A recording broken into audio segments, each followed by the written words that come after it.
айни замон давраи ҷамъоварии ангур идома дорад. татбиқи барномаҳои давлатӣ ва дар майдонҳои васеъ бунёд шудани тогзор имкон фароҳам овард, ки ин шабу рӯз фаровонии ангур дар бозорҳои шаҳру ноҳияҳои мамлакат таъмин гардад.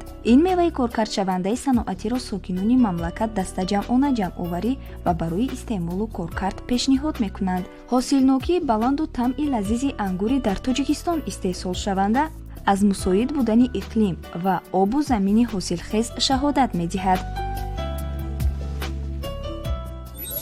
бо таври самаранок ва истифодаи технологияи муосири имрӯза дар соҳаи ангурпарварӣ дар минтақаҳои гуногуни тоҷикистон имконият дод, ки тоҷикистон аз ҷиҳати истеҳсол парвариши он дар минтақа яке аз беҳтаринҳо бошад.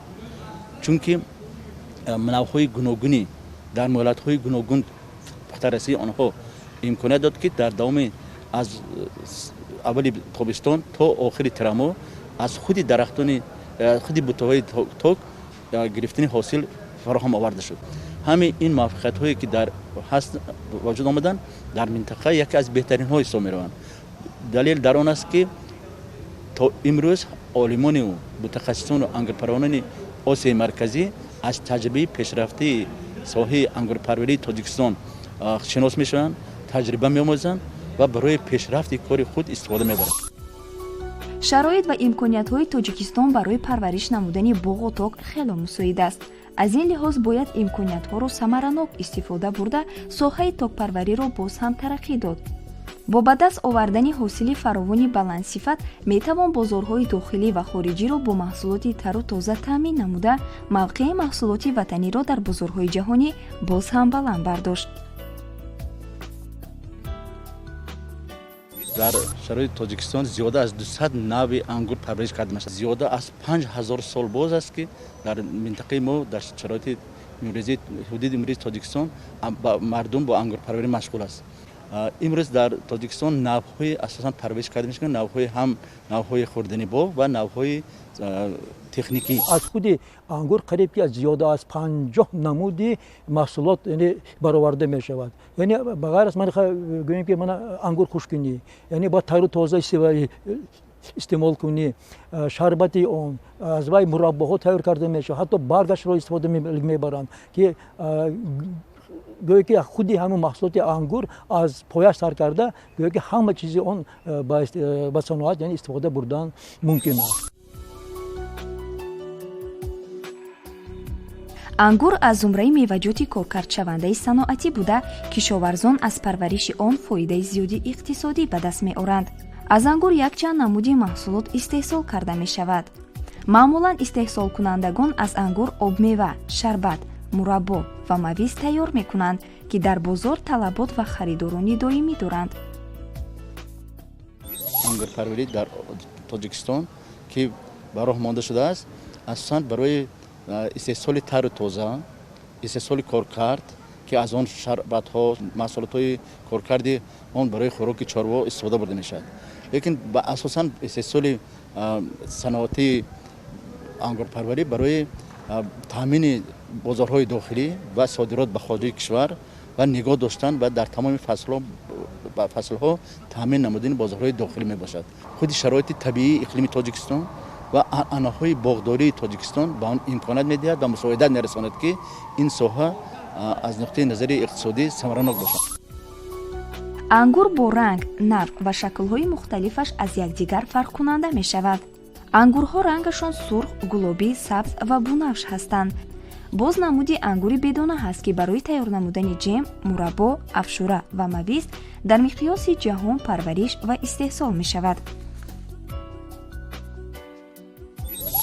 навъҳои ангур: зариф, нимранг, султонӣ, тоифӣ, ҳусайнӣ, ғалаба, шоҳона, пешбазак, кишмиш. ҳоло дар тоҷикистон зиёда аз 30 нави ки дар хоҷагиҳо парвариш карда мешавад, онҳо бисёртар мамнуни мардуми мо гашта аст.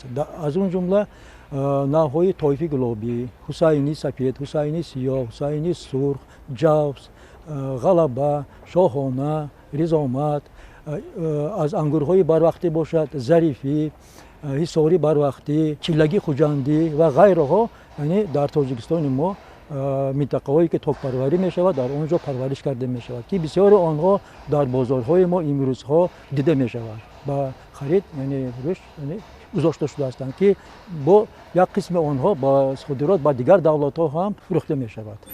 навъҳои интегратсия карда шуда бояд аз нуқтаи назари илмӣ асоснок шуда бошанд, чунки онҳо бояд дар ҳамкорӣ бо олимони соҳа онҳо дар минтақаҳои гуногуни тоҷикистон санҷиш гузаронда шуданд, омӯхта шуданд ки ҳолате ки онҳо ба хушкӣ тоқадор ҳастанд, ба хунукӣ тоқадор ҳастанд ё ба хастагиҳо устувор ҳастанд. баъд ба хӯрдани боби онҳо лаззату маззаю таркиби биохимиявию ҳолати нигаҳдорию муҳлати пухтарасии онҳоро омӯхта баъд ба истеҳсолот тавсия дода мешавад, чунки кӯркӯрона навъҳои аз хориҷи кишвар ворид шударо мутахассисон ва олимон ба истеҳсолот тавсия намедиҳанд. новобаста аз серғизо будани ангур табибон онро ҳамчун ғизои парҳезӣ тавсия медиҳанд. бояд қайд кард ки таркиби ангур аз витаминҳо ва минералҳо бой буда бо ин хусусиятҳояш давои 20 намуди бемориҳо дониста мешавад. бино ба ақидаи табибон афшураи ангур мубодилаи моддаҳоро дар организм беҳтар ва гемоглобини хунро зиёд карда ба системаи асаб ва мушакҳо нерӯ мебахшад. 1 литр афшураи ангур ба организми одам аз 700 то 1000 калория гармӣ медиҳад. дар таркиби ангур минералҳои калий, калтсий, натрий, фосфор, магний, сера, никел, фтор, хром, йод ва ғайра мавҷуд аст. ангур таркиби биохимиявиашро олимон дида баромадаанд ки аз кислотаҳои гуногуни органикӣ, намакҳои минералии гуногуни органикӣ, макро микроунсурҳои гуногун ба мисли калий, калтсий, оҳан, алюминий ва инчунин дар таркибаш флавоноидҳо, масалан флавоноиди кварцетин ва пектин, каротин, моддаҳои дабоғӣ ва инчунин моддаи қанд ва минералҳои гуногун ва инчунин маводҳои фаъоли гуногуни биологӣ дида мешавад. дар таркиби ангур боз сахароза, фруктоза, лактоза ва ин гуна микроэлементҳо ҳам дида мешавад ки ин ҳамаи ин ба организми инсон бисёр ҳам лозим аст, ҳам фоиданок, ҳам ҳисоби ки табобатӣ ҳаст. хусусан барои организми инсон ин ҳам ғизо ҳисоб шуда аз рӯи витаминнокиаш ки мо ҳоз гуфтем ҳам бой аст ба бисёр каселаҳо яъне тобоварӣ ҳам ҳаст, яъне ба каселаҳои сахтаи дил, роҳҳои нафаскашӣ, асаб оромкунӣ ва ғайраҳо бо воситаи ангур муолиҷа карда мумкин аст. вофиқи натиҷаи омори соли 2019 ҷамъоварии ҳосил дар ҷумҳурӣ зиёда аз 250 000 тоннаро ташкил менамояд ки қисми онҳо ба содирот равона карда шудааст барои тари тоза истеъмол кардан, барои нигоҳ доштан дар сардхонаҳо барои таъмини тамоми фасл бо ангури тари тоза аҳолии кишвар, яъне яке аз соҳаи дар соҳаи истиқлолият табдил ёфтааст ки имрӯз мо худамон ангурро дар тоҷикистон таъмин менамоем ва қисми зиёди онро ба содирот менамоем. яъне ин як муваффақияти бузурги ангурпарвони кишвар аст ки дар давраи соҳибқулӣ тавонистанд ҳам аз ҷиҳати сифат, ҳам аз ҷиҳати истеҳсолот, ҳам аз ҷазби истифодаи таҷрибаҳои пешқадам дар минтақа яке аз беҳтаринҳо бошанд. ангур ва мавизи донадор барои дарди рӯдаҳо давои хуб аст. агар шахс ҳар рӯз ба миқдори 100 грамм мавиз истеъмол намояд, аз сулфаи тар халосӣ ёфта хотираш барқарор мешавад. истеъмоли маҳсулоти витаминдор ба саломатии инсон муҳим аст ва витаминҳоро бошад метавон аз истеъмоли сабзавот ва мевагиҳо гирифт. витамину маводҳои фаъоли биологиву аз ҷиҳати ферментҳову витаминҳо, махсусан витаминҳои B1, B2, B6 дар таркибаш дида мешавад ва инчунин дар таркибаш витамини S дида мешавад ва ангур бисёр хусусиятҳои шифоӣ дорад. масалан ангури кишмиш ё ки мавизи ангури кишмиш ҳамин хусусиятҳоро доро мебошад ва инчунин барои бемориҳои дил азбас ки дар таркибаш моддаи калий дида мешавад барои бемориҳои дил бисёр нофеъ аст. ангур дар таркибаш витаминҳои А, С, П, П, Э, B1, B2, B5, B6, B9 дорад ки истеъмолаш ба организми инсон муҳим аст. ангурҳое ки барои мавиз استحصال کرده میشوند اصلا به دو گروه جدا میشوند. نوهای مویزی، نوهای کشمشی. این نوهای کشمشی نوهایی میباشند که بدونه هستند. اصلا اینها برای خشککنی. از نوهای مویزی باشد نوهایی که خنکیشان زیاده از 23-24 درجه بلند است که برای خشک کردن این موافقند. برای خشک کردن باید نوهای سلطانی، میونه، کتکورغان، از نوهای کشمشی باشد کشمش سفید، کشمش سیاه، کشمش خشرا. در مجموع همه نمودی کشمشی برای خشک کردن توصیه داده میشود. تاکو در سال 3-4 به حاصل می‌دارند. یکی امروز در اساس تجربه پیشرفته تاجیکستانیان و متخصصان و انگورپران پیشرفته هم منطقه گوناگون تاجیکستان راهی در سال دوم حاصل گرفتن انگور را کار کرده برآمدند که این در نتیجه درستی در جای دائمی شناندن خود انگور و با یک تکنولوژی موافقی که امروز عالمان کار کرده برآمدند علاوه در سال دوم انگور به حاصلدهی آغاز می‌آمد که این تجربه خصوصا در منطقه شهر ترسونزاده براه مانده شده است که علاوه در سال دوم توانستند آنها حاصل خوب را به دست آورند. نه تنها استعمال انگور در شکل تر و تازه، همزمان افشوره آن نیز در صبح امکان می‌دهد که بنیه انسان با نیرو تامین گردد. حالا که موسم جمع‌آوری انگور ادامه دارد، قسم زیادی محصولات در شکل افشوره، مربا و کنسرو ذخیره کرده می‌شود. انگور پخته رسیده بخصوص استعمال انگور سیاه برای برطرف کردن کمخونی و بیماری بیمه‌داری توصیه داده می‌شود. حالا طرز آماده کردن یک نمودی افشوره را منظور شما می‌گردانیم. این نمودی آب میوه را از همه نمودی انگور آماده کردن ممکن است. سراول میوه‌جات لازمه را شسته بعداً به داخل ظرف‌های شیشگین جای می‌کنند.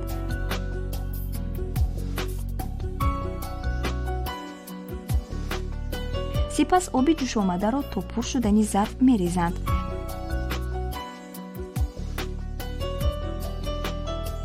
سرپوش ظرف‌ها را محکم کرده مدت 15-20 دقیقه انتظار می‌شویم تا طعم و لذت اصلی انگور پیدا شود. پس از گذشتن وقت آبی به انگور الوه شده را به ظرف دیگر می‌ریزند و 300 گرم شکر الوه نموده روی آتشدان می‌گذارند.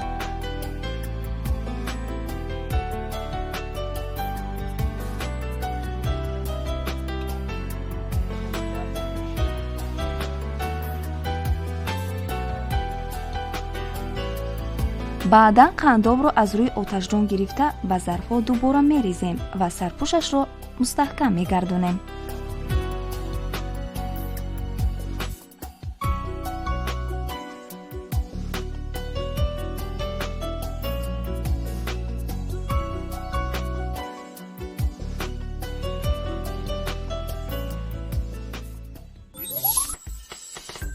در ترکیب انگور 8% قند، 7% گلوکوزا، 7% فروکتوزا، 0.5% ساخاروزا، فلابوفین، فلавоноидҳо، 0.5 تا 1.4% кислотаҳои органикӣ، 0.1 تا 2.3% пектинҳо ва моддаҳои дабуғӣ мавҷуд аст.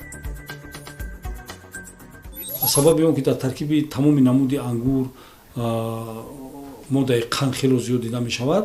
масалан ангурҳое ки ширинии зиёд доранд барои шахсоне ки ба бемориҳои ғадуди зери меъда гирифтор ҳастанд, барои шахсоне ки барои бемориҳои диабети қанд гирифтор ҳастанд ё ки барои шахсоне ки барои захми рӯдаву меъда гирифтор ҳастанд тавсия дода намешавад, зеро ки ҳамун туршие ки дар онҳо дида мешавад метавонад ки зарари ҷиддӣ бирасонад.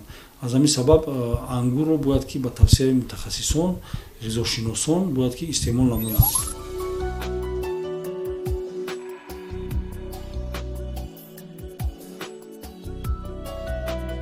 ангур аз баргу решаи ток ҳосил мешавад ва қабл аз бунёди тогзор бояд майдон ва навъе ки ба кадом иқлим мутобиқ аст интихоб карда шавад.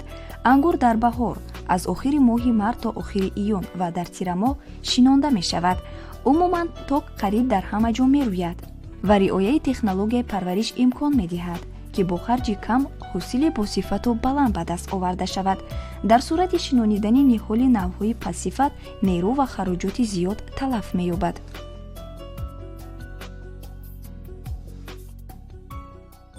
асосан мо замине ки масалан барои киштии тогзор умуман ҳамаи навъҳои тог мешавад, ин ба замин талаботи зиёд надорад. ангур бутаи тог талаботи зиёд надорад, барое ки бисёртар мисол дар заминҳои санглох, регзор, ботлоқӣ, масалан дар заминҳои сафедхок, гилхок, дар ҳамин парвариш карда мешавад ва дар ҳамин гуна заминҳо бештар ҳосили хуб ва босифат метиҳад. ҳосиле ки мисол имрӯз ба талаботи моро қонеъ мекунад. баъд ҳаст масалан гурӯҳи навъҳои техникӣ ки дар минтақаҳои салқин, дар минтақаҳои хунук, зимистони хунук дорад, дар онҷаҳо бе хокпӯшавӣ дар зери хок кардан парвариш карда мешавад. дар тоҷикистон дар давоми соҳиби истиқлолӣ аллакай технологияи муосири парвариши ангурпарварӣ дар ҳамкорӣ ба мутахассисон ва олимон дар минтақаҳои гуногуни тоҷикистон ба роҳ монда шудааст. барои пеш рафтани ин соҳа дар минтақаҳо пеш аз ҳама бояд мо технологияи парваришро ба ғайр аз технологияи муосири парвариши интенсивии ангурпарварӣ бояд мо минтақабо будани ангурҳоро дар минтақаҳои гуногун санҷиш гузаронем ва онҳоро тавсия намоем. тавре олимони соҳа иброз медоранд, то давраи нашқунамо ёфтани ток онро бояд дуруст нигоҳу бин кунӣ. аслан барои гирифтани ҳосили ток 1 сол зарур аст. ба шаклдарории ток барои таъмини фаровонҳосилӣ нақши муҳимро мебозад ва он дар фасли тирамоҳ анҷом дода мешавад. баландбардоштани ҳосилнокии тогзорҳо бояд пеш ама чӣ корро анҷом диҳем. ин дар вақташ буридани токбурӣ, таъмин намудани токбурӣ, ба буридани навдаҳои сабз, яъне хомток кунонидан, сарчин кунонидан, нӯкток кунонидан, ба ғайр аз он таъмини саривақтии ғизо, ба ғайр аз он обёрии меъёрии онҳо, муборизати зидди зараррасонҳо ва каселҳое ки дар ангур вуҷуд доранд.